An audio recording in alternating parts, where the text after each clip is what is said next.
Welcome to The View From Here, a podcast where we uncover the turning points, pressure moments, and the identity shifts that shape high achievers into who they are today.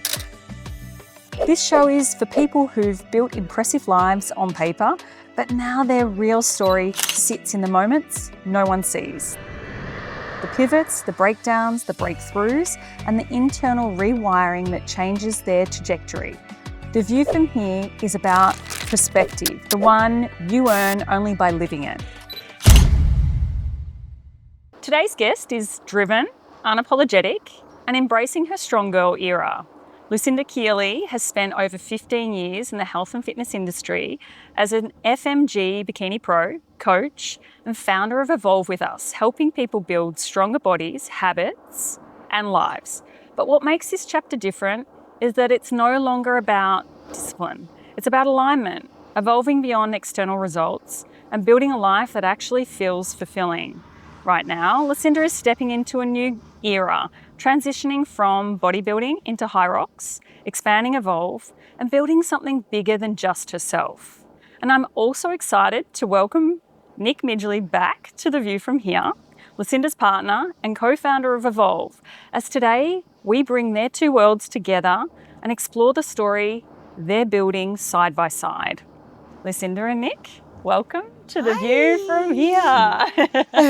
Thanks so much for joining me. Thanks for having us. Thank you to bringing Lucinda in and coming back for another round. My pleasure. That's good. I loved your last podcast. We both did. Thank you. Thank you. It was very powerful. It was such a good conversation. It was. So empowering. Yeah. And I know today is going to bring the same level of insight and intrigue, and I'm excited. Yeah. We are too. Yeah.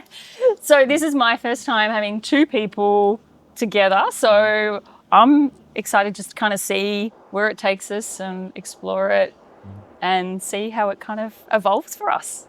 It's our first time doing a podcast, isn't it, hon? It is. Yeah. It is. We've got a few booked together now, but this is our first one. Yeah. Oh, we can all sample it and trial it together. Absolutely. It makes perfect. Absolutely. So listen, I'd love to start with you Yeah. and learn a little bit more about your backstory, because I know we've shared a fair bit about Nick's. Yeah. But tell us, who is Lucinda, and how did you get into this fitness industry yourself? Fitness, yeah. So I actually grew up in the country and I moved to Melbourne when I was 17, the big smoke, and I started getting into the wrong circles and, mixing with probably the things I shouldn't have been doing. Yeah. And then I ended up stepping into training, and I landed a big modelling gig, and I realised I needed to go to the gym and get fit. Yep. So I started training with the lovely lady, Wendy LaRoche, and she introduced me to weights, and we started training. I think it was like 4 or 6 weeks after we decided to enter my first bodybuilding competition. Wow. And we did really well. And then I just fell in love with the sport. Wow. Yeah. What a quick evolution of feeling a bit lost, finding fitness, and then going into your first comp. Like, that's not really a normal story for a lot of people, is it? Yeah. Going into that world, would you say? Probably not. And reflection of my life is probably exactly what I've done in every situation. But I found myself. I just found all these things that just made me feel really good. Yeah. So instead of going out and drinking and getting up to mischief, I was in the gym and I was training and I was feeling powerful and feeling really myself. Yeah. So it's probably, that's where I sort of found my love for the gym and the weight. Yeah. Had you played a lot of sport, like growing up? I was always active, yeah. So I rode horses, raced motorbikes, played netball, was a bit of a runner. Yeah. Wasn't really that good at school.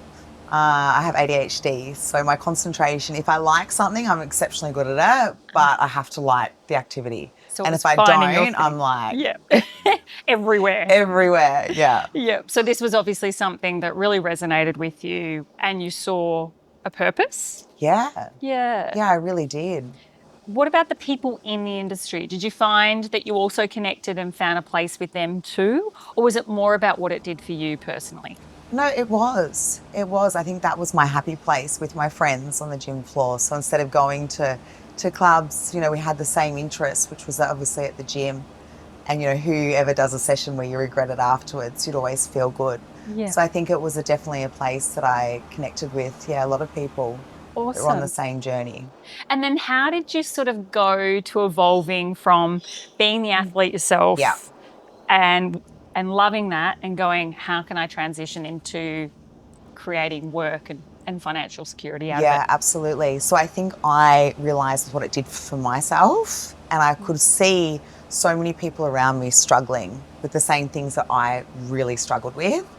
And so it just gave me this purpose of just showing people, hey, if I can do it, you can do it too. Yeah. And just allowing them into my world. And all I was doing is just doing the things that were working for me. Yeah. And then sharing that with them. And then I was seeing their lives evolve. And I was like, wow, like this is so powerful. Amazing. So powerful. Amazing. And is that the niche that you still work in now as you were back then, helping people who are similar to you? And what does that niche kind of symbolise? It's a bit broader, Yeah. but the same sort of systems. It's the mental component as well and the support. That's what I've found. I think through growing up, I really needed that support with good environment around me. So it's having that aspect, but then also simplifying systems. Because I do have ADHD, Yep. anything that's really overcomplicated or anything like that, I really struggle with. So I think it was just mastering systems that really were simplified that made me realise it's not that hard. Like, it's not that hard. It's probably more, I would almost say, harder for me, the mental side of things. And once you find that support and then the systems, it can be really easy. Yeah. Yeah. And that's interesting, isn't it? The systems, because you think with ADHD that sometimes systems and structure creates more work for you, which creates more disconnect. But you're saying No, I need for systems. you it gives you safety Yeah. and something Yeah. to work to. Yeah. Yeah. If I have systems, I'm unstoppable. Interesting. Absolutely. So- Just knowing with what I have to do Yep. every day when I get up just takes that thought process, overthinking. Yep. It's almost like the blockbusters just stop and I can just execute. I just know what to do, how to do it, Yeah. and do it. And do you think that in that younger phase of your life before you found the fitness industry, do you think that was what was the challenge? Was so many distractions, not understanding the systems or not being able to customize them to your needs? Yeah. Being a bit cookie cutter? Yeah, absolutely. And I did struggle with, I had a lot of body issues and, dysmorphia and, all these problems that I was coming up against. So, you can name it. I've been anorexic, I've been bulimic, I've had all these things. Binge eating was a really bad one. Yeah. So for me, all of that stopped. And once that stopped, that was like literally my life started. Wow. Yeah. And obviously you've done a lot of emotional work on that era as well as finding the fitness industry. Yeah. Is that fair to say? Yeah, absolutely. I would love to hear, because I know a lot of people suffer from eating disorders in various forms, as you trialled a few of them. Yeah. What do you contribute to that now upon reflection? What do you think it was that... Just didn't know. Yeah. You just don't know. So you think, okay, you want to get skinny, you stop eating and you do all this exercise. Yeah. Just not knowing, just thinking of doing the things that I was doing was the right things to do. Yeah. And I guess putting so much pressure on yourself. Yeah. This expectation. So kind of seeking that control and structure in Yeah. all the unhealthy places until you found the fitness industry in a healthy way. Correct. And that gave you, I guess, the pieces of the puzzle. Yeah, and the freedom just to be able to, like I said, the blockbusters stop. Yeah. Overanalyzing things and just realising it's not like food isn't the enemy. Yeah. And we need food to function. That's what makes us function. That's how we sleep. That's how we have the energy to get up during the daytime. Yeah. And so for me, it was very powerful once I found that. And I love that, because both of you being in the fitness industry, you can see how people can go into the fitness industry and then experience body dysmorphia, eating disorders, Absolutely. and those health issues because they become obsessed with a particular image and they think that's what they've got to do. But you kind of did it in reverse. You kind A of... lot of it is like, lack of education, I think. I think what Yeah. Lucy found as well as I did is once you understand, like, you know, how food works as a fuel in your body, you know, we understand like when to eat, how to eat, what types of foods to eat, and you know, how rest and recovery, you know, is so important, as well as like how to structure your training and stuff like that. So all the goals you might have like looked for in unhealthy ways, you Yes. can do with like eating food, and quite a lot of it too, and then and the right types of training and stuff. And Love that. I think that's where Lucy and I both saw the gap, you know. Like, we've both been personal trainers and coaches for a combined 31 years, but, you know, we saw the gap of just people go into gyms and, you know, and wanting to get fit, but Yeah. having very little understanding of how to do it. Like we both did it in very unhealthy ways for a lot of the time, you know. You know, she might have had you know, eating disorders and stuff like that. And I operated out of like, you know, anger, hate and stuff like that. And like, you know, like I trained with really like unhealthy ways too. You know, if I'd have a caramel slice, if I was doing a weight cut and have a caramel slice, so yeah, I used to take myself to stairs and do like 50 stair runs and stuff like that, just to like, it was all self-punishing. I had no real understanding of how to, you know, structure my stuff either. Although we're both coaches, we both still have coaches as well. We have coaches that we are accountable to, that we answer to. And so the reality is we believe everyone should. Yeah. And so what we do is we not only give these out to our clients, we have, you know, trainers that work underneath us as well. Because like you know, we both understand what it's like when you do your Cert 3 and 4, you're doing 6 or 7 months of, you know, pretty very, very basic training. So vague. And then you get left to help other people with their training. So not only do these trainers not feel confident within what they know or what they've been taught, they're passing their incompetencies to other people. So what we want to do for other personal trainers too is we want to let them know, well, we hear you, we know where you're at, you know, we know that's really, you know, it's scary out there becoming a new personal trainer and like pretending you know what you're doing, you know. So we can help them with build out their programs and their nutrition guides for their clients and stuff like that, you know. So we can do a lot of the heavy lifting and educate them through, you know, our systems, the systems that Lucy and I put together and stuff. And so they feel supported, they feel way more confident in delivering their programs to, you know, to their clients, because they start to get results, you know.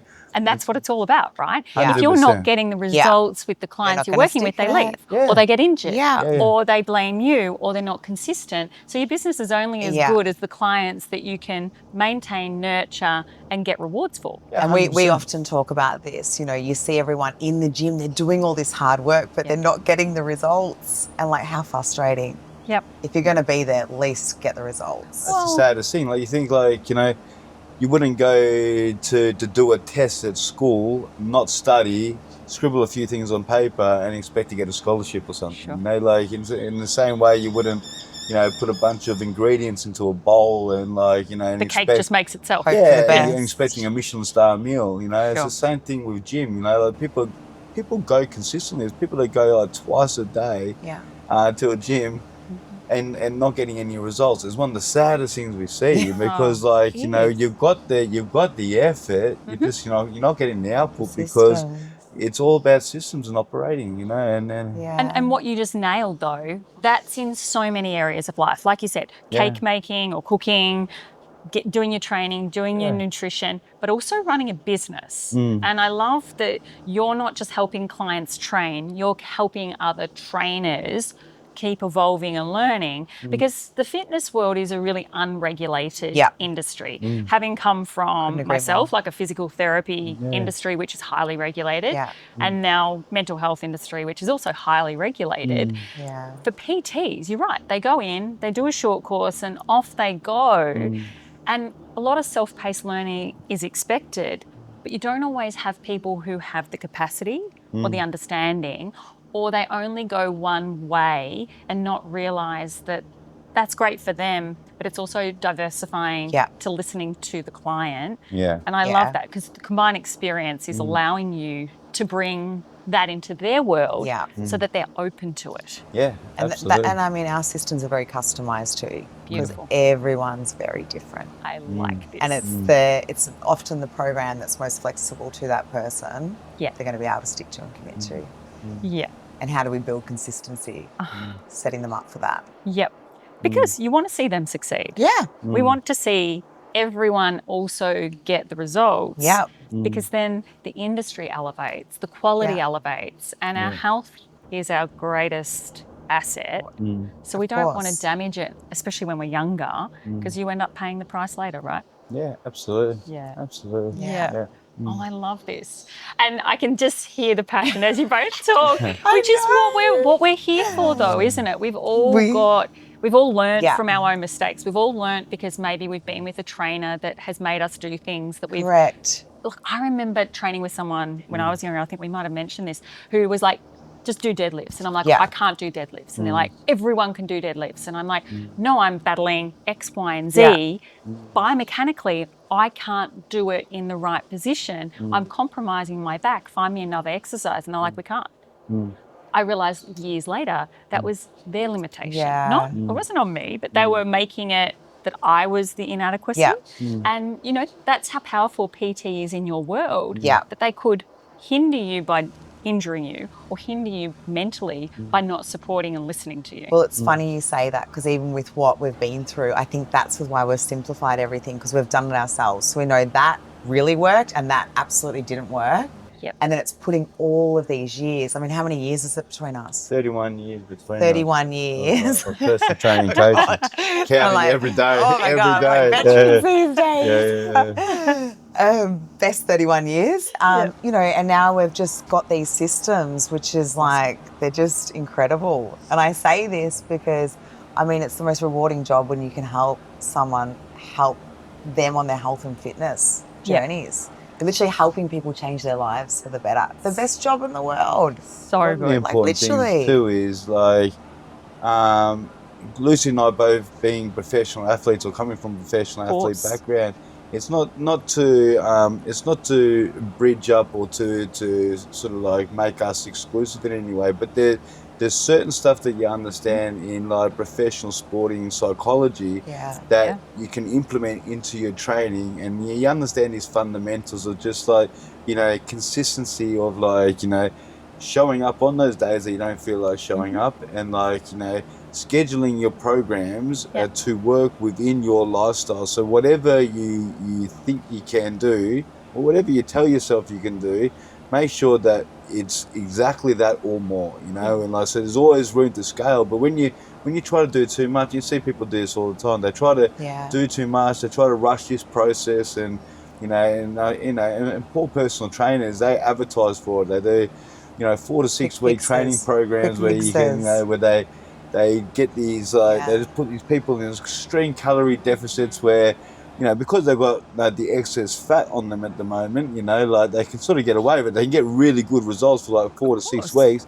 but that's completely unattainable. Like unless they're getting like, you know, a proper balanced nutrition after that, like they'll completely flatten out. They'll lose all their energy after, and they go, you know. So there's constant false advertising, constant false marketing in this industry. Yep. But what you learn in as a professional athlete, you learn how to, you know, preserve your body and preserve your, you know, your abilities as long as you can, and you learn how to sort of like, you know, get the results through doing, you know, really functional training as best you can to the highest capacity that you can with the right food to sort of, you know, supplement it, and, you know, and you learn what supplements you need, that you actually need, and stuff like that. Not the ones that all get marketed to you that tell you all the things that you want to hear and stuff like that.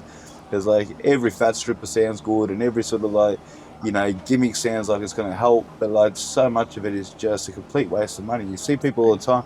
You know, Lucy sees it all the time. I hear her pick up her trainers on her clients all the time too. It's like, you know, people get told, "Oh, should I take this?" You know, it's like, do you need no quick fixes? Why? Yeah. You know, like, But it's a different, like for most people, it's a hindrance. They have to go to the gym. For a lot of my clients now, it's their therapy, it's their happy place because they enjoy the workouts we schedule for them. They love eating their foods. Yep. So it's a different mindset altogether. Lifestyle. Yeah, it's lifestyle. It's no not short, quick fixes. Correct. You're not only physically getting strong, you're also mentally getting strong. Yeah. And that's the biggest thing I think since I've met Nick. It's just that mental aspect and component on top of the fitness is just so powerful. And this is the unique blend that you guys are bringing, is Yeah. you're coming from the challenges of those mental health underlying factors, but understanding that they were the contributing factor to Yeah. being where you were. Your own battles and demons that you faced, and understanding why you first found fitness was to release anger that hadn't been resolved elsewhere. But this is that beauty, is respecting that most of the time people have weight problems, whether too much or too low, is due to an emotional component. Yeah. And so just giving them just nutrition and just fitness won't solve the demons that they're facing elsewhere. It'll just mask it a little longer. But I love that from your experiences, you can support them in that journey, and that's the Well, game that's what changer. we're doing now. So Yeah. that's one thing that we are like adding to our app. That we will add to in products and stuff like that. We do mindset stuff both together and stuff, and Yeah. we're offering something that I've only just sort of come across lately. Well, not come across lately. Something that I've been coached through for a long time now, for 6 years, and I've now become an alignment code practitioner as well. And Yes. something that we want to offer to our clients as well, to help people with all those subconscious beliefs that they're not even aware of, that are holding them from getting what they want as well. Yep. But look, it's really important that people just understand that, like, it's a matter of science. Yeah. We take all the guesswork out.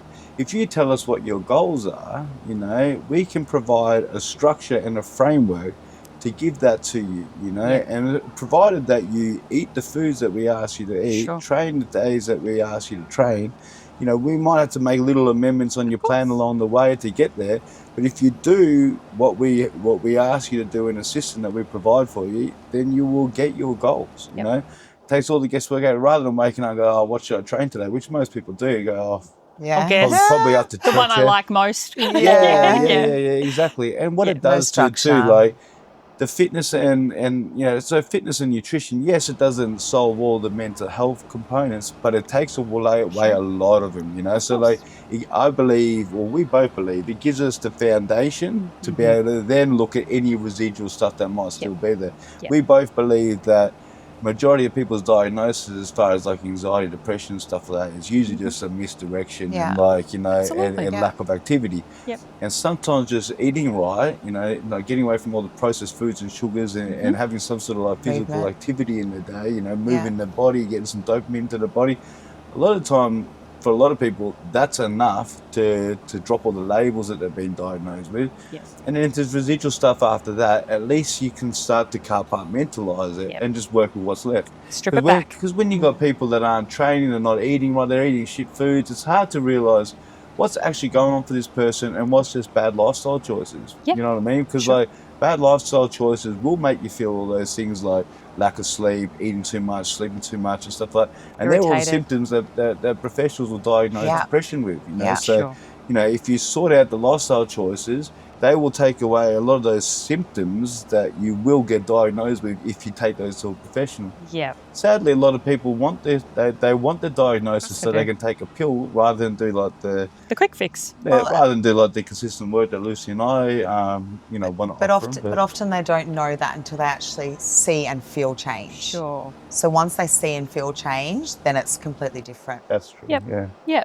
And readjust. And like you said, that's why you customise it, because you're constantly shifting and evolving with them as the layers get peeled back, and you can see what else they need, how else you can support them. And that's the best part about it not being just a one-size-fits-all and hope for the best, which is, like you mentioned, how people are often trained to go out into the world, because obviously that's how courses are often facilitated. I know. And that's okay. That's with why we really wanted to give people the opportunity to come on board with us. Yeah, definitely. And get to that give them that guidance, get that opportunity. support. Because I mean, there's so many horror stories. Oh my God. How many horror stories is there? Yeah, We hear like you these say, it's papers, such- we're like, We could do a whole episode just on what not that. to do? Yeah, another time. Yeah.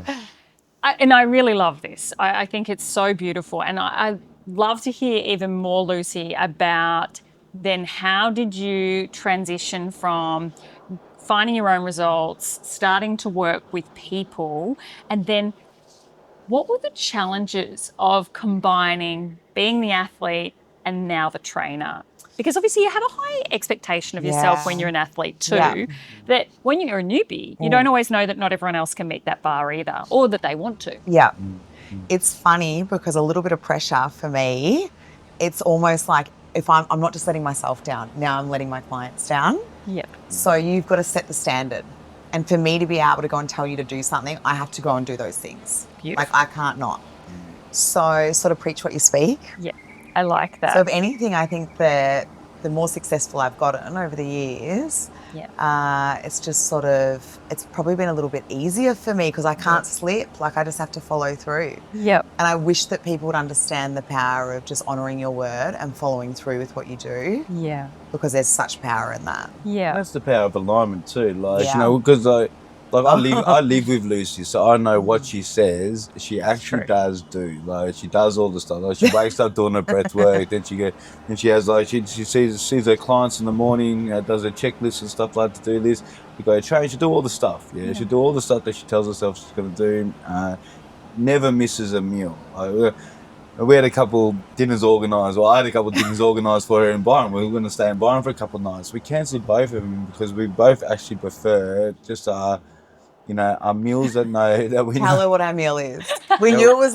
We knew Tell that me it was what going to your be meal is. forever lasting love. We eat salmon every night. It's funny because like when we were first talking, she was going, "What do you eat for dinner?" I said, "Well, I eat the same thing every night because I have for years and I love it." She's going, "What is it?" She's going, "Salmon." She's going, "Bullshit."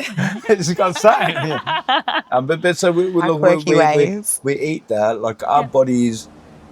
Not our bodies, like we all operate, and when I say we all, everyone operates really good with consistency and repetition, you know, because like our bodies sync up to those things. Like, you know, we were talking the other day, like Lucy finished a high rocks competition, she got invited out to pizza, and she said, I just felt poisoned. And I said, no, look, I'm exactly the same. It doesn't even necessarily take a pizza for me, you know, like it can take just like a sporadic meal out at a nicer restaurant where they cook their foods in with butters and stuff like that. And look, I feel worse as a result, you know, and it's not because like, you know, I don't live or whatever. It's because like my body is now fine-tuned for what I want to do it for. Like I don't look at food as we just don't feel like we're missing out. Yeah, we don't feel like we're missing out because we look at food as like, you know, a fuel source, and if it's done correctly, and this is where people miss out too. Like, you know, we eat at the right places, we get our meal preps done in the right places, or we do them ourselves where they taste really good. You know, do you know what I mean? Like it's not the crap ones where they're frozen and they taste like they're those ones watery. they get delivered to your door, they're just rubbish, you know. And like, and I've got a friend of mine, you know, just give him a bit of a plug, you know. It's true. Undisputed Nutrition up on the Gold Coast, and he gets all the proper produce, like he gets all like the organic foods and stuff like that. Awesome. And you taste the difference, you know. And if you're eating the right foods that do taste good, it makes it foods. Yeah, it makes it really simple. Like you want to stay on track because like A, you don't have to cook, and then B, like it's tasty food, you know. For me, it's as simple as you are what you eat. 100%. If you eat good food, you feel incredible. If you eat like shit, you feel like shit. And it's as simple as that. And we talk about systems, right? Like you got your meals prepared for you, you know. Like if you're not prepared, like then like, you know, you realise you're hungry and you miss lunch, and then you're on your way back from work and you stop at McDonald's, you know, like so preparation stops mistakes. You know, it's the same way as like, you know, having your clothes folded. I mean, I'm imagining doing like an office job or something. I'd iron my shirt before I went out. Thank God I don't have to do that. But like, but if I was in that sort of occupation, I'd be ironing my shirt before I go, so it's there on my nightstand, ready to go. You know, so. Preparation for me, and we were actually just talking about this on the way up in the car. It's like, you know, we got back from a couple of days in Byron. We both get back. We unpack all our stuff first. There's no, you know, we just like to have everything, you know, organised. So there's no chaos in our environment. So like all our systems get implemented really easy. Like how you do anything is how you do everything. You know, like your surroundings are just a reflection of your internal work. You know, and so. You know, there's a saying, messy bed, messy head. And I full-heartedly believe that. Like if you don't have the respect enough to make your bed in the morning, you know, you have to sort of come back at night and realise that you're putting yourself into into an ugly environment, you know. And so you have to look at those reflections, like, is that how little I value myself? Yeah. I love that. If you make your bed in the morning, you know, I mean, there's all sorts of psychology done around There making is. a bed simple, but like, you make your bed in the morning, you know, then you come home and you got like a crisp doona to unfold. Like, you're just like, this, I can't wait for bed, you know, like, you know, this is like, I deserve this, you know. And so there's little things, you know, you're installing a program in yourself. I love myself, I value myself, you know.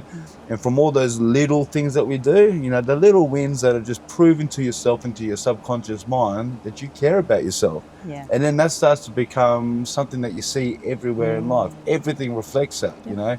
We have auras around us, which are energetic field that people will interpret who we are based on how they feel in our presence. Yeah. And so every time that we're making those little like you know choices of of self-love and self-care and stuff, like, people feel that. People go, this is a valuable person. You know. And people don't, like, you don't realize how important that is. You know, you let yourself slip here, you walk into a room and you feel a little bit dimmed. If you can honor your word, like for me, my confidence comes through just sticking to my word. Which comes doing to that these little routine things as well. Having the practicing what routines you and the preach. systems. And you want that in your people in life. Like, you know, like I'm in a relationship with Lucy and I full-heartedly trust her, right? I know she can keep her word to me because she can keep it to herself. Do you know what I mean? Love that. If I knew Lucy slipped on all her meals and slipped on all her, like, you know, on her self-loving practices, then how does she hold space for the relationship as well? Well, how could I expect her to keep her word to me when she can't keep it to herself? You know what I mean? Like, it's just a simple thing like that, you know. And so, like, and that's not because like I'm analyzing that in my head. It's because I feel that in her presence. Like I feel integrity when I feel it and stuff like that. Our auras introduce ourselves to ourselves, and I think that's something you learn as we mature and live a life, is that those values are strong, but you're only as good as the values you can maintain, and you're using that in your discipline through life and daily routine and how you work then with people, and you're live eating and breathing all of those areas and all areas of your life. But you're right, when it comes to a relationship, how can you be with someone that doesn't trust themselves to stick to something they said? Then that shows a lot about the foundation that they're and the respect they have for themselves. But it doesn't mean that you have to continue being that way. It's about you knowing that that's something that needs a bit more attention. So if you are slipping in and out of commitment to things, why? Why is that? Exactly. Well, exactly. I mean, it's usually just because of a lack of self-love and all the rest of it. But, you know, it's a lack of integrity too, self-integrity too. Like, I mean, Lucy and we've known each other for 15 years, but intimately only a very short period of time, like 6, you know, not long at all, you know. But we're not only together, living together and building businesses together. That's a lot for, especially two people that got a history of being pretty withdrawn and pretty like avoidant, right? You know, and so we actually sort of can both trust each other to do these big things together because of the way we've both witnessed each other live our personal lives. So, for instance, you know, like if you went into a business relationship with someone that, you know, has this bright idea that he wants to present to you in a strip club away from his wife and stuff like that, you would just go, mate, there's 100% guarantee if he's going to do this to his wife, that he's going to do this to me, you know. So, like, he will find any opportunity to be shifty around me. Because if you just find people that, you know, uphold integrity, like I've seen Lucy being like, you know, she's been, you know, having offers to, you know, to be unintegral. She never will. She just doesn't slip like that. You know, like she realizes the importance of alignment, which is both. Well, especially recently. Especially. I think since meeting Nick, and definitely since moving to Thailand, of living this way of life, of alignment now, I could never live any other life. I really couldn't. So do you think prior to kind of meeting, there was areas of your life that were still needing your attention and evolving? Absolutely. Yeah. And that's where, now that I've experienced this way of living, I now understand that's with all my anxiety was coming from. And interesting. Tell us more about that.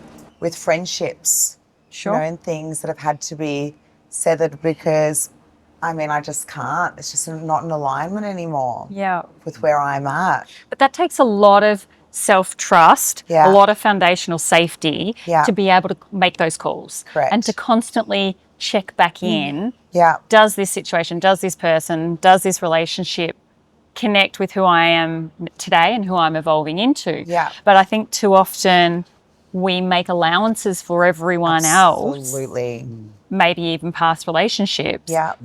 at the sacrifice of ourselves, which eventually beats that self-worth down a little bit. Yeah. Because if we're not honouring ourselves with them, how can we honour ourselves with ourselves? Yeah.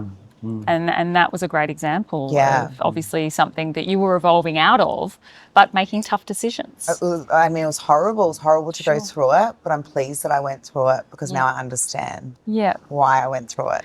And if you can reflect back on just for somebody who's listening and they're like, I think I might be in one of those situations, maybe in a friendship, a work relationship. What was one sign upon reflection that you're like, oh, I was doing this and that wasn't actually fulfilling me. It wasn't making me happy. Do you remember one particular thing? You know when you know deep down it's just the wrong thing? Yeah. So it was a really deep feeling. Well, I mean, so many things did eventuate from that situation. Did you feel like you couldn't show up to your training with the same energy that you do today? Yeah, I sacrificed a lot. So you were sacrificing your sacrificed passions to ultimately please someone else. Yeah. Yep. And But then not please you. that's tiring after a while. Exhausting. Do you reckon there was some physical signs too within you, like your health, that was starting to show? Yeah, absolutely. I mean, it cost me my world title. Wow. Yeah, I prepped for 12 months and I take full responsibility for that. Sure. Absolutely, I did. I put myself in that situation. Yep. But it cost me my world title. When you say it cost you because you didn't get the results to get that title that you knew you could, or in what way? Mentally you weren't there? Or? Yeah, both. I was just not myself, you know. And when you put your heart and soul into something, and I only had myself to blame. But I think that's the great thing, going back to what we were just talking about earlier, perfect nutrition and the training. Yeah. But Wrong your people. performance Yeah. is impacted on that final piece of the puzzle, that mental capacity. Yeah. You know all the technical stuff. You've got all of the physical elements. Yeah. But if your head's not in the game, No. you're not in performance mode. No, it could not be present It at all. detracts energetically.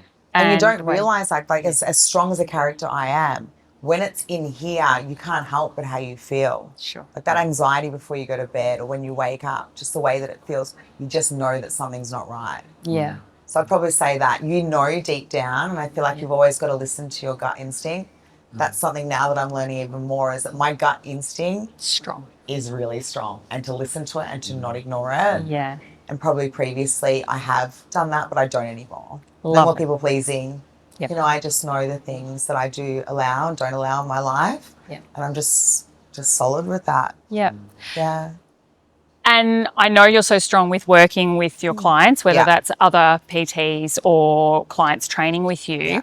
Yeah. How do you go, because I know you've scaled and you're building your business out even more. How do you go about staffing? Because staffing's like an extension also of you, isn't it? And I love it when people go, oh, I have it. Yeah. I've just been recently working with a company and we've been helping them with their staffing. And I'm like, well, it's an extension of you. So if the staff aren't working, you've got to take responsibility because you're creating it. You're the top of the pyramid, but they're only going to bring what you're advocating. And if you don't employ within alignment with what you're wanting. Oh my goodness, you're I've just setting been yourself up. through this. It was Yeah, so tell hard. us. Yeah, really hard. Just Yeah. coming across to Thailand, and we ended up hiring a business coach, and they just sat me down and they were like, girl, what are you actually doing? You know, you're wanting to run a business and this is just an absolute mess. And I had to make some of the toughest decisions, like really tough, but I knew for the business that I had to do that. Yep. And really it just came down to the bottom line of just totally not in alignment with where the business was heading and who was involved. Yep. And just had to make those big girl moves. Yeah. And it's not easy. It was horrible. But do you think also that at the time you employed them, Yeah. Oh my it God, I was just right for that moment, for the version of you that you were in that moment. But as you've obviously grown and evolved in such an exponential Yeah. rate, they stay the same and you're here. It's just about going, can they elevate to where I'm at? Or is it time that we part ways so that they can do their own growing? Yeah. Well, that's what happened in this situation, wasn't it, babe? Yeah. Well, yeah. I mean, it was hard to watch that with course. Lucy, because I too have had the same sort of experience. We set up our business, and before we set up like a proper, well structured business, we usually learn from a couple of really harsh mistakes. I think Of course. all sort of business learning, is The really best ones, really yeah. painful and really costly. I think that's just how business learning works. Yeah.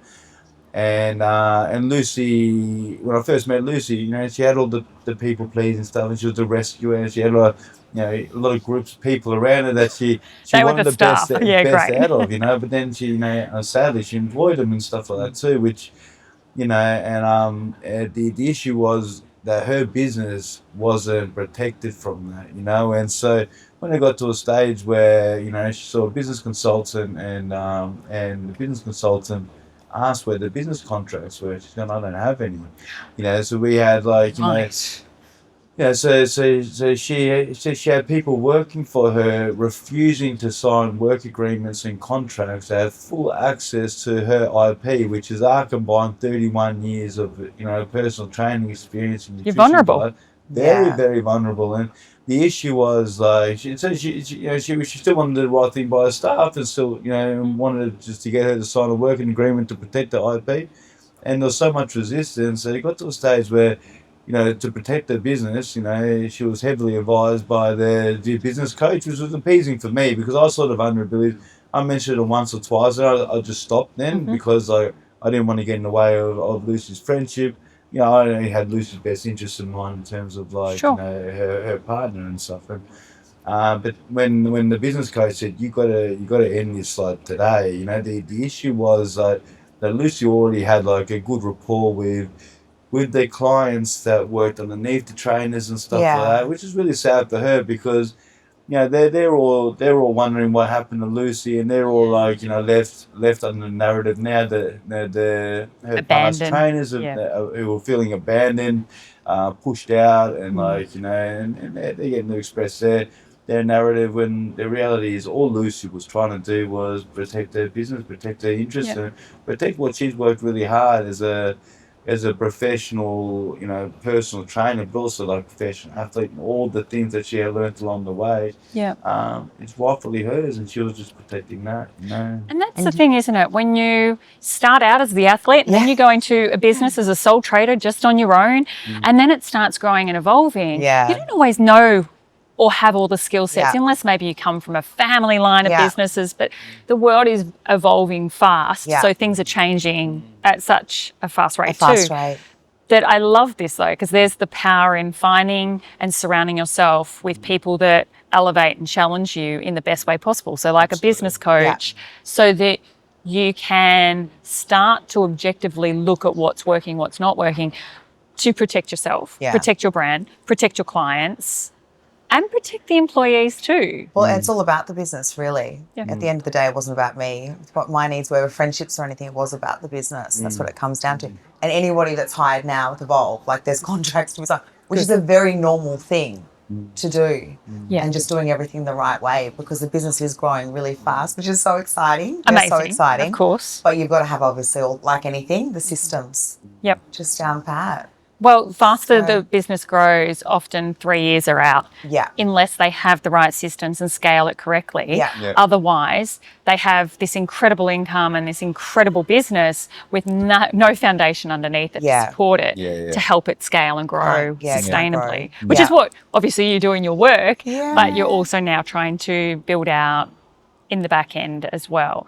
And some harsh lessons, but you learn a lot about yourself in the process. Anything, you live and you learn. Yeah. And if you could sort of share one bit of insight to maybe a business owner that's going through something similar at the moment, what would be 3 things that you would suggest they do today? Get a business consultant. And how did you find one? If he actually approached me. Okay. About 12 months ago, maybe even a bit more. And I was working with somebody else. And then recently, we rekindled and hit it off. Yep. Just for the situation that I was in, and just stepped up to the plate, and he has all the systems Great. and the support, just like training, the right support and mentorships. And just I guess, I know with what I'm not good at. So I guess hiring somebody that is really good at those parts, Yep. then it's one less thing that I have to worry about. Can focus on what I'm good at. Love that. Yeah. And if somebody's going, but I've tried something before and I got burnt, or they promised me the world, and I went through 3 business consultants. great. Yeah. Yep. So And you know trial. what? Each of them though, I've Learned. gotten great things Sure. from, and we're putting it in now. At the time, like, why am I paying all this money? And now we're doing systems and putting things in. I'm like, no, I learned this. I've got this. We're doing a full upgrade of our app. A lot of the things we're now implementing. Yep. So you think at the time maybe it's useless, but as you're going, you start, and that's what I said, I've got little bits of here, and we just simplified it on the I app. think that's one of the biggest things that I would say with like any person going into business. Like, it's never failure, it's always feedback. So like, and to accept sometimes that you just got to cut your losses sometimes. Sure. Like, I think a lot of times when people, they heavily invest into one area, they make a mistake, and they hang on to the mistake, and they refuse not to pivot because they spend so much time investing into this one way, and they get stuck and attached to this one way. And it's like the meals, when I did the meals. My client, meal prep, most important thing, Melbourne, no meal prep companies at a higher quality. So we ended up doing a meal prep service underneath Evolve with us. And it was probably 12 months, whatever it was. And that was a hard gig. Like, anyone that does food, take my hat off to you guys. And, I was like, I've wasted so much time and energy. And now I look at it like, no, like there was such lessons in doing that. Yep. What was the number one lesson that you got from to that? never do food again. and praise anyone that does it well. You could do 100 meals correct, one meal that's wrong, and just being consistent every week. There's a lot that goes into it, and not a lot of money that's made from it. Yeah. But yeah, there's a lot that I did learn in the process. But I also learned, for me, just stick at what I'm good at. Love it. Don't go doing all the things. Just stick at what I'm good at. Yep. Yeah. And I think that's a hard part, again, about small business is you start in those early days in the trenches. You need to kind of learn how to do a bit of everything because, A, you don't often have the finances to fund paying people. But I think that's the beauty of it is you learn the basics so that when you do go to employ and hire, you know what you're looking for. Yeah. Whereas if you're outsourcing straight away, how do you know? Like, you're going to still learn from it. That's fine when it doesn't quite land. But do the hard yards first. Learn those things like you did. Didn't have anything to fill that void. Did it yourself. Learn from it. Now go, okay, I know what I'm looking for when I want someone else to meal prep it. Yeah.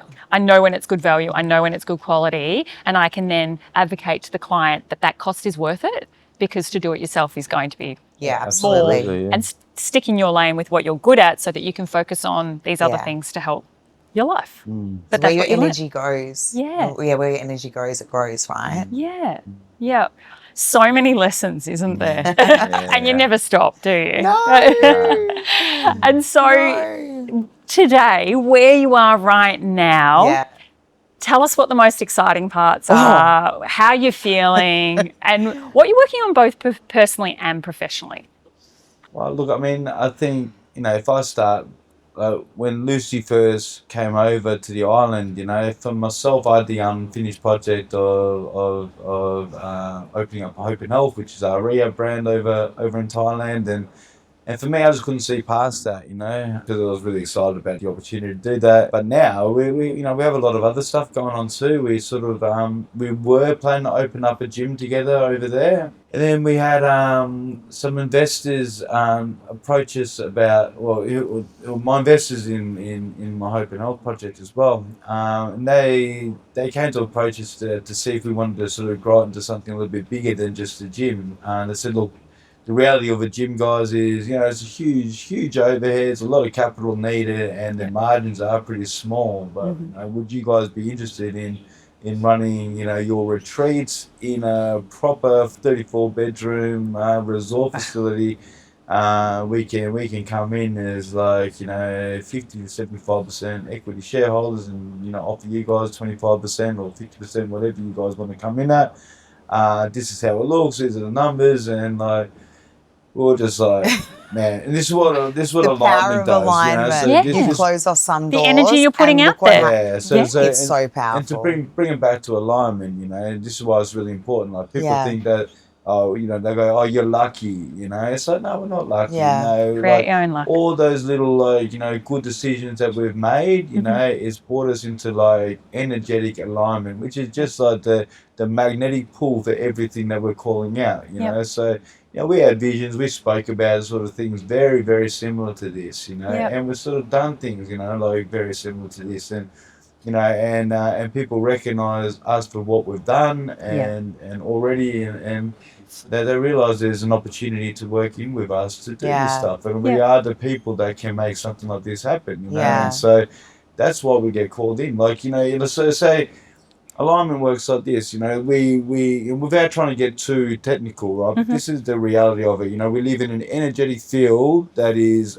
magnetic. Yeah, that energy holds onto microatoms in a magnet way. Yeah, and so like when you're in alignment, you are a clear channel for that magnet, for that reality that you're calling in to magnetize towards you. You know what I mean? And so like we do all the things that we say we're going to do, and like all the things that we practice in our physical, in our physical programs, our nutrition programs, our mental wellness programs, and like our holistic wellness approach is everything that a retreat encompasses. Yeah, and so like when you're sort of like living in that way, like this reality gets formed around you. Whereas if we're personal trainers and like we finish with our clients and we both meet at the back of the gym, we smoke a couple of cigarettes and drink a can of Coke and stuff, go back to our next client, we have no magnetic pull to an abundance of personal trainers. So for us to get ahead, we have to come up and collaborate with some sort of tricky manipulative marketing scheme to attract people that we don't really deserve, Yeah. And so Well, And it might work in the beginning, but it's not sustainable. Well, for me, I've witnessed the other side of alignment, been out of alignment with what it costs me. So this is the first time in my life that I've been so in alignment with everything, and now I'm seeing what we're gaining from it. Wow. And how powerful it is, and the opportunities that are coming our way. Like I always wake up, I'm like, is that life, babe? Like it's amazing. we literally live on a beautiful island in Thailand where the weather's always good. Like today. We have gyms. We both train at gyms that are like right next to each other. We ride our mopeds in into our gym. We train.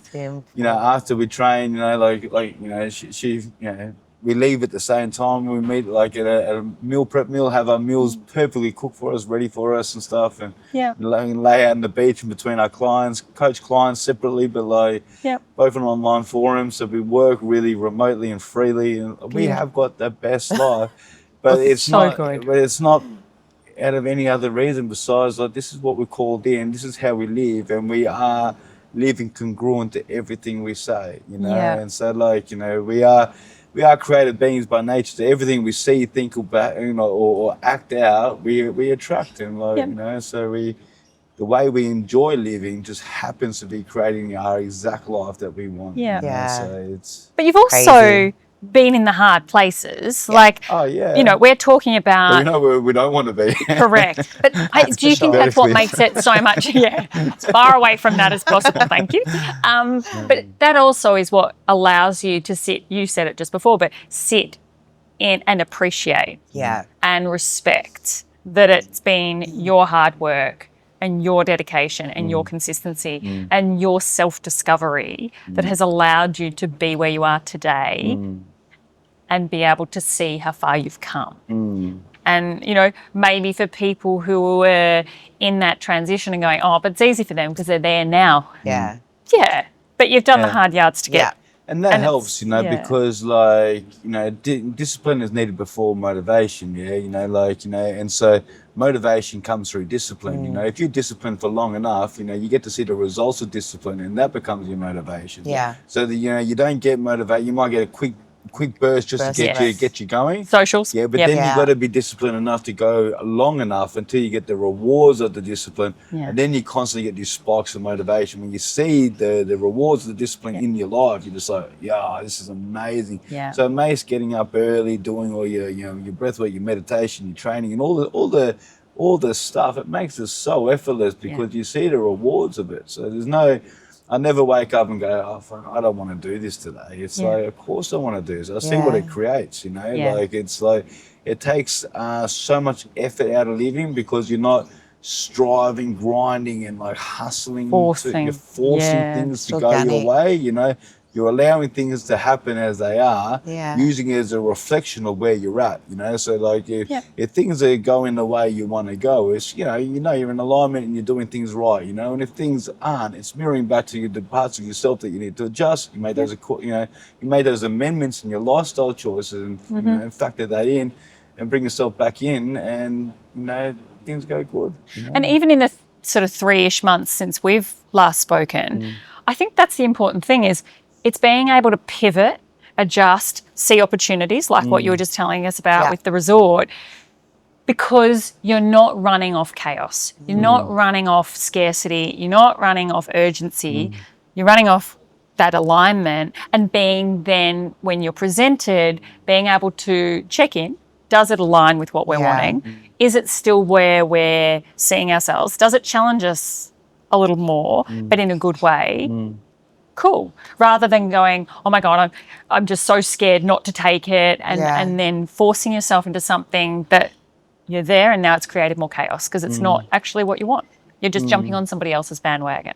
Definitely. It's constantly checking in, isn't it? Yeah, definitely. We both noticed the shift since being in Australia again, you know, like I think we're surrounded by people that feel a lot more pressure than what we do in Thailand, you know, like people are really overcapitalized here, they're really stressed out here, very competitive here and stuff, and you know, and we've come here to work essentially, you know, like, you know, we're literally renting a space in the studio of our marketing team, and like we're spending every day working and going as well. But you know, we have noticed how much trickier or more challenging we have found, like keeping our mind focused on everything that we've got coming up. You know, Interesting. In Costa Rica, we do it really easy because we have structured our lifestyle from a clean slate. You know, when we come back to Australia, we come back to the environments that are sort of that we've experienced confusion in before. We've experienced, you know, hardships, and like our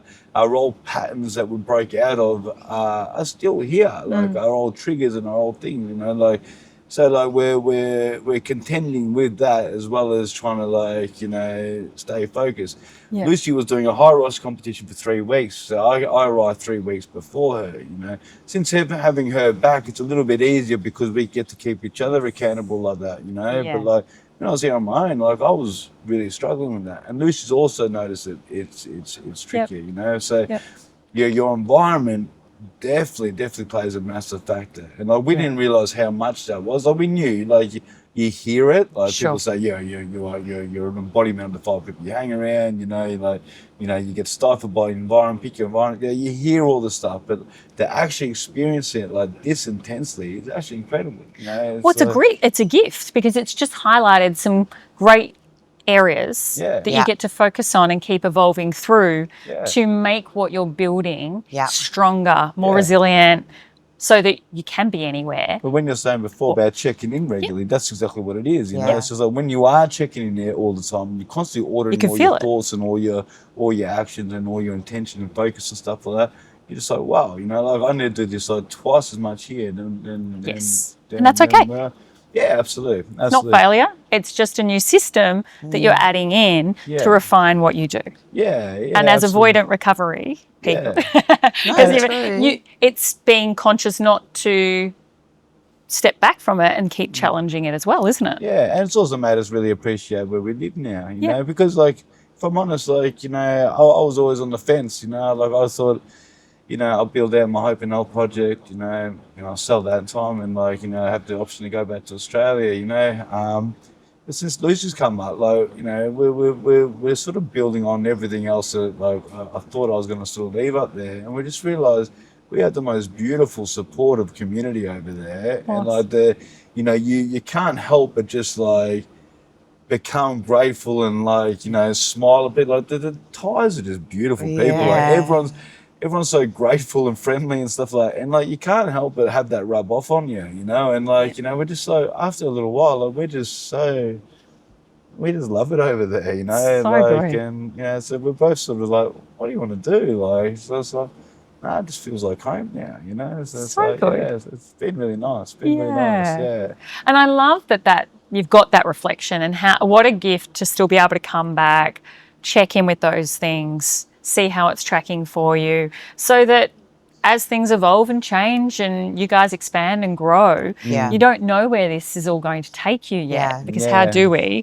But it gives you the confidence and the strength to know you could recreate it anywhere. Because Yeah. the formula is actually within you. Yeah, Yes, the absolutely. place I love helps. that. Yeah, that's right. The formula You know, is the you. place Powerful. helps you, show you. Like that them. Yeah.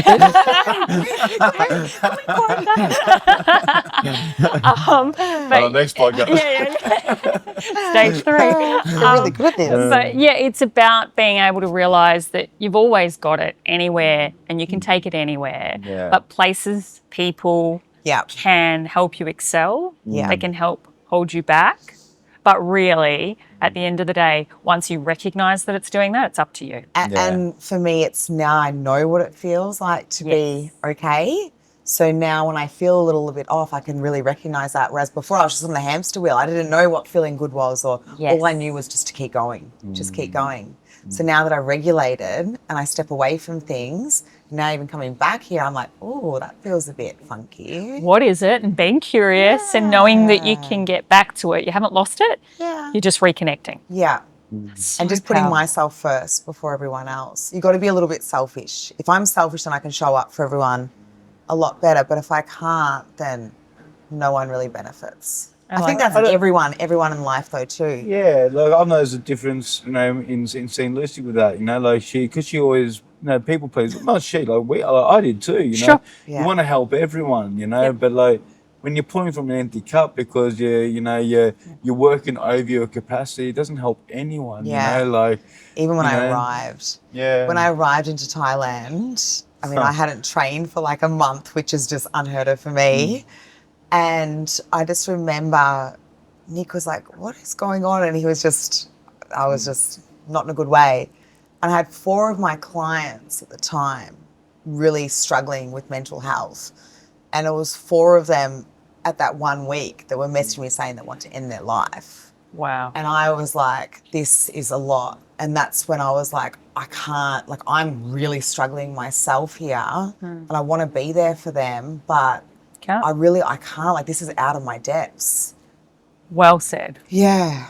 And that's a lot when you care. Oh my God, it was so, and all you want to do is, But sometimes help in any way. I was the really biggest struggling help myself. is knowing your own limitations. Yeah. And being able to help them find the right people. Yeah. For that experience that they're having, which you would know that Yeah. with your background too, is you don't have to fix everyone's problems. You don't have to be the solver of it all. It's I think knowing we all find out the same way, like you would have as well. Like, you don't know you need emotional boundaries until you need them. Yeah. You know what I mean? Until you realise you got none. Exactly right. Yeah. So like, I went through the exact same thing that Lucy went to, like I was just going to work. I went to work created something I was so buzzed about bringing out into the world. And then it just wrecked me. And I just thought, oh man, so I had to create systems to protect myself from that, And hence one of the reasons, like I wake up so early and I do such mindful stuff to bring myself to a state to be able to hold that sort of energy. And even then I've got limits, like I've only got a certain capacity because, like holding space for other people's emotional energy, and so like we've only got a certain amount of emotional energy every day, and I want to be able to give it to my partner, my kids as well, and so like I can't have it all go out to the people I work with, so I want to expand that capacity as much as I possibly can. So, I want to do everything I can to lift myself up, so I can give, my clients as much of me as I feel like I can without the reserve. Without giving to my reserves and stuff like that. So like I feel like I fulfill my purpose, which is what I enjoy doing for work, and then I cap it there. Like at the moment, I'm working out how to sort of scale what I do with my life coaching stuff and my mindset coaching stuff to be able to scale it so I can help more people with it. Because at the moment, I sort of, I limit myself to about 5 to 6 clients. You know, I think I've got 7 at the moment, and It's hard. it's big. Yeah, It's sort of like it gives so much. it just takes a little bit too much from me. You know, and Sure. so like, and the people that suffer from it, would be Lucy or my children, Yeah. and so, they may not have noticed the effects of me taking on too many of them, but I had a little moment where, things got a bit quiet for me because I moved over to Thailand, so I went to a stage where I just took them all on again as they came, and then it was like, well, it's nice that the work's coming back, but Boundaries. Where are I've they? got to have those Recheck. boundaries. The boundaries never change. So all that emotional energy that I'm giving out to my work, I need to be able to make sure that I'm expanding it with my with my loved ones as well. I love that. And I think that's a really common theme in high achievers. I know it's funny saying that word because I've found recently that most high achievers don't see themselves as high achievers. But high achievers are both of you, where you're disciplined, dedicated, and high functioning, and always striving to improve your weakest areas to elevate everything to here. And I think part of that is you're so capable, nearly too capable, because you sacrifice yourself first for others. But you nailed it when you said being a little bit selfish is also being selfless, because you're only as good as what you can give. And if you've got nothing left, then you can't give anything. So it's so true. knowing your limitations, understanding if you're not feeling it today, what do you need to check in with? What can you offload? What is not necessary? And being able to check in with that and be okay with that. No guilt about that. It's about going, well, what would I tell a client? I would say rest, just stop, be still. What do you need to help your body get back on track? What has contributed to it, so that let's learn from that, but not forcing it. Yeah. Because you pay the price. Yeah, and I think like just on that, like when you talk about like you're both very capable. I think that was the thing that we both butted heads with when we first came into a relationship with each other. Because like talk about like our capacity is now a lot bigger to the stage where we're going to join the business together and scale the business together, because we've got the capabilities to do that now. Because we're both so capable, we're also had in our past relationships, we've also been quite withdrawn and quite like, rigid with our ways of living to protect the way we live, because we realise how important that is for our internal structure. So when we both, moved in together and trying to live together, we've both got these really rigid lives. It's like, fuck, like... How are we merging this? How are we going to compromise to be able to make things work with each other? And then we realised we actually didn't. We actually didn't need to compromise anything for each other.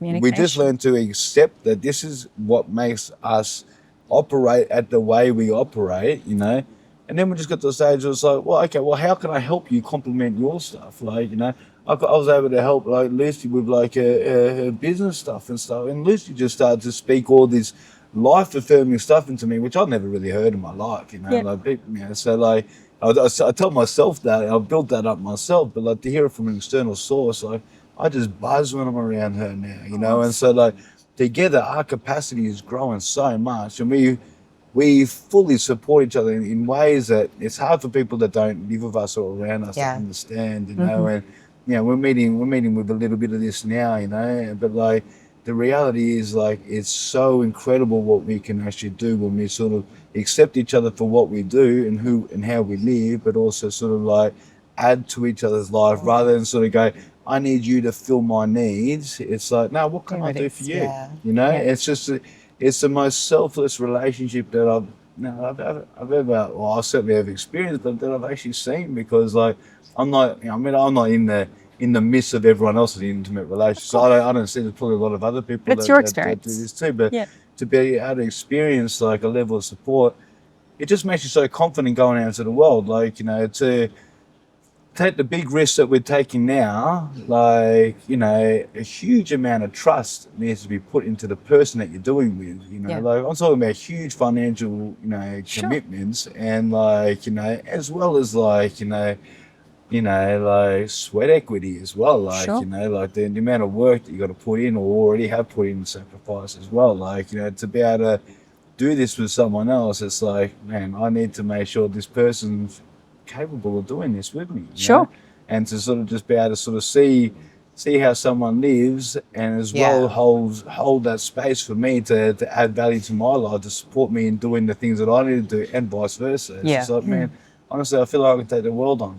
You Yeah. know, she verbalizes the same thing, you know, it's Yeah. just a real, It just goes back to the alignment. It does. Like Yeah, with or without 100%. Nick, I have to live in alignment now. Correct. Like if I don't, Yeah. I just can't. Once you've Yeah. experienced it, there's no No other going way back. to live. And I think that's why I trust him so much too, is because I know like he just can't for himself, not even for me, it's for himself. He just can't. Yeah. So from a relationship perspective, plus a business partnership, I mean, it's just got so much power. And you made a really interesting point that you don't go into a relationship to fill a void. And I Yeah. think too many people go in because they feel like they're missing something and that person brings it.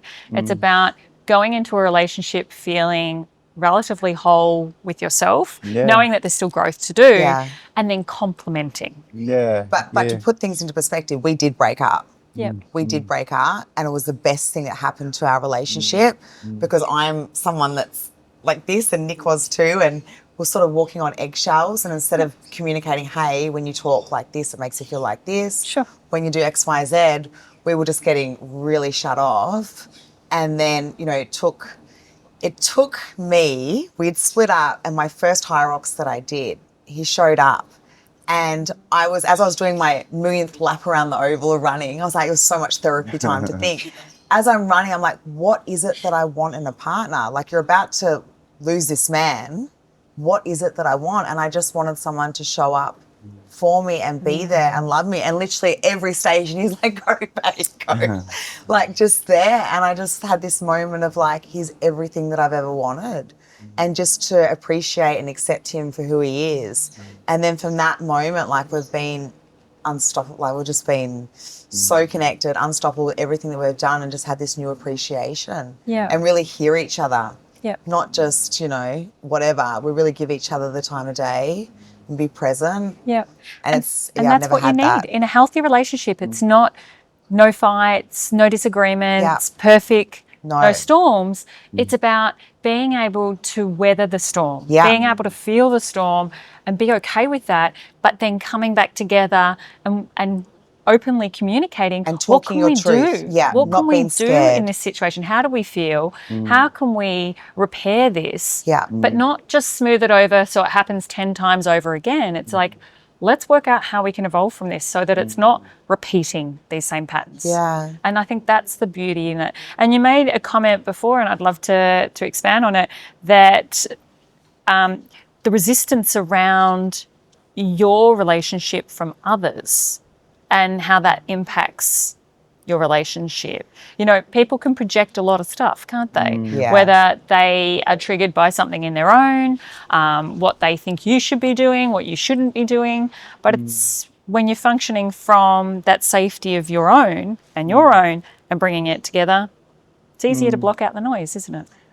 It's not. You still hear it. I think there's just a lot of like misunderstanding about like, you know, like Lucy and I, like it's for us to even attempt this relationship, it was full on straight away, because again, like Lucy and I nature, you know, is normally quite reserved, you know. Like I saw a girl from Byron Bay. We were together for 3 years, and I didn't move in with her. You know, I had all this resistance around. No, you know, we moved in straight away in another country and had to like work out how to sort of like combine Cohabitate and together. Yeah, it was a lot. cohabitate, but also financially sort of like be Sure. able to sort of like make things work for each other. So everything we went all in on everything, you know. So I think people need to understand that, like, you know, we had to deep dive to a lot of stuff, and like it wasn't as linear as like, you know, a lot of relationships that can maybe take their time a little bit more. But It's what felt right for you. But out of sometimes that- not sitting on the fence is the best thing to do. Correct. When you Yeah. sit on the fence, it's just not great. And not your Not first great. rodeos. No. Yeah, Like we're no. not 20 We know and exactly it's our what- first nah. long-term relationship and we're like, oh And God. we know exactly what we Yeah. don't want in a relationship. And I think we're very vocal with those things. Good. And so it's just that mutual understanding with what each other needs in a relationship and Yeah. hearing that. Yeah. Like actually hearing it. And checking in regularly, isn't Yeah. it? It's like you don't just check in that once and going, oh, that's what they said they wanted. Yeah. Time and energy is evolving every single second of every Yeah. single day. So it shifts. So it's being able to keep adjusting with it. For sure, but when you get in a relationship with someone that's really capable, they're usually sort of, independent, both emotionally and financially Yeah. and stuff like that, and so like, you have to work out ways of like, of showing them something that's not just transactional. Like a lot of people in Australia have to be together just to make it financially now. Like that's the cost Correct. of living, right? So for a lot of people, that's an agreement enough to be in a relationship, and for a lot of other people, it's some sort of like give or take thing, But when you were two people that actually don't need anything, It's a choice. it has to be a choice. So like, the way we show up has to sort of like, fill those like, those they're not needs, they're just desires. Yeah, there's nothing that I need, but there's things that I'd enjoy. Like I've always really loved, the thought of having a loving, loyal, supportive relationship, and like the thought of being with a partner that can support me in my choices, and like, I just thought that was incredible. I just never had that experience, you know what I mean? Like, it always ended up in some sort of like, insecurity or control or something like that, to be able to sort of like, realize how important that was for me, and then realize that that is also what she wants, and to be able to sort of like, be able to show her that, for Lucy was, She's like, oh, what was it? No, she was so, she was really hard to get. Like she had to really live in her masculine, because like, she could do everything on her own, and she had to, and so like, when I first met her, like, I had to sort of, gain her trust, and like allow her to sort of, soften and trust me to be able to like do this life with her. So acknowledge the fact that yes, you can do everything on your own, but you also don't need to, But you like, hadn't had that before, hadn't as had you that. discussed. Yeah. So you were learning a new skill to Yeah. trust somebody new and check that it wasn't what you'd already experienced. Yeah. And that caution comes with that until you obviously really repaired that and now can flourish on all those levels together. Yeah. And I think that's when you date or you're with someone that's worked on themselves that you realise, Emotional maturity. yeah. It's different, And isn't it? Yeah, it's, wow, what a different world. Yeah, Yeah. so all the problems and stuff that used to be there are no longer. We just really just there for each other. Yeah, and that breakup was just that, it was just the acknowledgement. It's like, man, we've actually done really well, like considering we just went straight in, and then we sort of, I got to, because Lucy had this high rise competition, so it wasn't just like we're calling this and you go back to Australia. So she's like, no, I'm going to complete this competition. I'm like, oh fuck, So I have to sort of sit with this and like, sit with the fact that like, I'm separated from someone that I love, because I really have feelings for Lucy.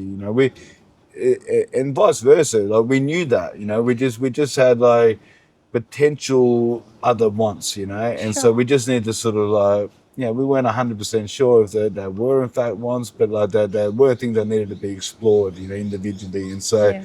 And so we have to give each other that space. We're sort of open to maybe looking at something in the future, but just sort of giving it space at the moment.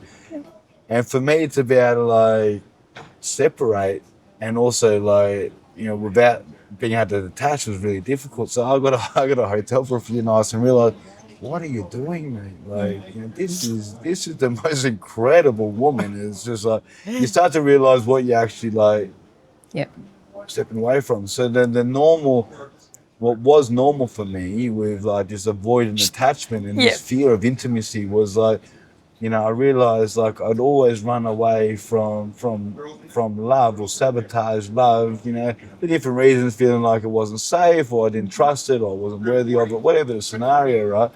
And, you know, in past relationships, that saved me, you know, if I'm honest, you know, like, you know, I probably pushed away before I got too deep or whatever. But in this one, I realised I'm being the saboteur here. I'm actually ruining a good thing. And she actually realised that herself separately too. We Yeah. both came to this realisation. We're like, what are we doing? You know, like, So you know, good. we both had, like, you know, pressures from outside and stuff like that that we're sort of probably, you know, giving too much Reacting focus to. to. But then Yeah. when we both just spent a bit of time on our own, we're just going, what do we want? And we Yeah. realised, like, like, Yeah. I want you, you know, and Yeah. so because she was here doing a high rise comp, like, you know, and she stayed there for 3 weeks, we're like, nah, let's do this. Best thing that happened. Yeah, it's been incredible. And that's an interesting thing. I think Cycle that's one part I do want to double down on is I think that the world around us is so noisy. Yeah. And it's so easily to be sucked in, especially if there's parts of you you don't trust. And then you start to listen to so many things and Yeah. then it kind of builds that self-doubt within you. It feeds it. Yeah. Sometimes it's going and sitting in silence on your own, whether that's literal silence or just spending time with yourself and really asking those hard questions and really exploring. Maybe the Hyrox is what it does for you, is that silence and that exhaustion of you physically allows you to tap into you mentally. You know, everyone's got their different things, breath work, cold plunges, you name it. People have got their thing to tap into it. But the best answers often come from it. And for you, having to stop and face it rather than go to the default, but knowing that that default is still strong and being accountable to it, constantly challenging it. And I guess it's what you help your clients with, is them facing their own challenges, their own avoidant behaviours, and supporting them to keep facing it, keep showing up, because you guys are there. You're there with them on that journey. They're not alone. And that's so powerful. And even that wasn't a nice time. No. It's the best thing that could have happened to us. And that's what people need to understand. Like, you go through things, but you grow through things. Yeah. And it's often they're our biggest learning curves, isn't it? Yeah. I love It's like, that. even with my mum, you know, she's, oh, but you guys broke up. I said, it was the best thing that happened for us, because now we're so much closer. We really just have this different understanding of each other. Yeah. Yeah. So beautiful. I think, you know, a majority of relationships go through, you know, their own different trials. Like, you know, relationships often break up and sort of, you know, come back together, or they have all sorts of different adversities and stuff like that, you know, and you know, and breakups look different, you know, and breakups look, they can be real toxic, and ours definitely wasn't that. Ours was just like, you know, there are certain things that you might want that I don't necessarily want. But I love you so much. I'm talking about kids now, okay? If I'm being real specific, you know, I got to a stage where I realised, like, I didn't want to have more children, and Lucy didn't really know either, you know. But, like, you know, she's on the fence either side. I said, look, we agreed. It's like, look, until you know where I'm at, you know. So until you know, like, I love you so much, I would rather you find your happiness, even if it's with someone else than me, and I will accept that, you know. And who knows where our future goes, you know, if something, you know, if a couple of years down the track you realise it's something that you don't want and stuff like that, and we're both still single, maybe we come back together. That was the only thing that was wrong with it. Well, not wrong with us, but that was our only obstacle, you know. And like you know. But you allowed space to go back to the choice to choose each other. You have to. And it's not forced, it's not threatened, it's not ultimatums, it's not anger, it's not hostility. It's, I love you, and if we choose this, it's because we've both made a conscious choice. This is where we want to be, rather than any of those other things. And that is what builds real trust. That is what builds that real foundation and allows you to create that work-life combination, because you're constantly every day making that choice. And that. And I think we're very aligned with where we're heading with our direction of the businesses and things like that. So I love For it. us, it's like you give in one aspect, but you Yeah. know, you gain in others Exactly. And life is about give and take a little Yeah. bit. But Yeah. I cannot wait to see, gosh, stage 3, hold on tight. Another 3 months and we're sitting on the couches. Yeah. What happens in 3 months? God, it's really fast. But Yeah. look, the app I love the philosophy. I love the community that you're creating, the family that you're creating Yeah. within that community, and what you advocate. I think it's such a powerful message, but a powerful platform. And all the other exciting things that are ahead, it's just exciting. Yeah. If there was one thing that you could both leave with the listener upon reflection, what would you suggest to anyone listening? That's You've got one life, guys. You've got to go out and make the most of it. Yep. You know, there's a big wide world out there, and just to never settle. love it. Never settle, and just follow your gut instinct. You know what's right. Yep. I think the more you work on yourself, the more in tune you are to those feelings and emotions. Beautiful. Love And that. happiness, Yep. you know. That's so good. And Nick, what would you say? I would say the same thing. I would say always do what intuitively you need to do or want to do for yourself, and trying to let any outside distractions, even your own mind, to detour you from what what your soul's calling you to do and where your heart's telling you where you need to be. Yeah, I love that. And the final question I always love to end with is, what does the phrase "the view from here" mean to you? I'm super interested in yours, Nick, to see how it's evolved even in just 3 months. What does it mean to you right now? Well, we're always lifting to another level. We're always evolving as humans. We're meant to always evolve as humans, and so just every stage of evolution, things will look different to us. Our perspective changes, and I think that from what I understand, your podcast is about people challenging themselves and growing and and pushing success in their own ways and how that looks for them. Yep, I love that. And what about you, Yeah. Lucy? Just evolving, both, physically and business, mentally, just evolving in all aspects of life. Yeah. Just You use the word excited. evolve so many I times. love it. Constantly plugging the business. It's I love the it. perfect Get it business into- name. It's true. You nailed it, by the way. It's true. Just Nailed so it, Simon. excited and just so excited in all aspects, in but all it's- aspects but- of life. But isn't it incredible that you chose a business name that literally Yeah. is what you live, eat and breathe, which Yeah. is what you guys also advocate. Yeah. So I think that shows the authenticity behind everything that you encompass. Yeah. Is the name down to how you operate in the business to how you operate in yourselves is so consistent. Yeah. And consistency is what Yeah. produces key. is the key.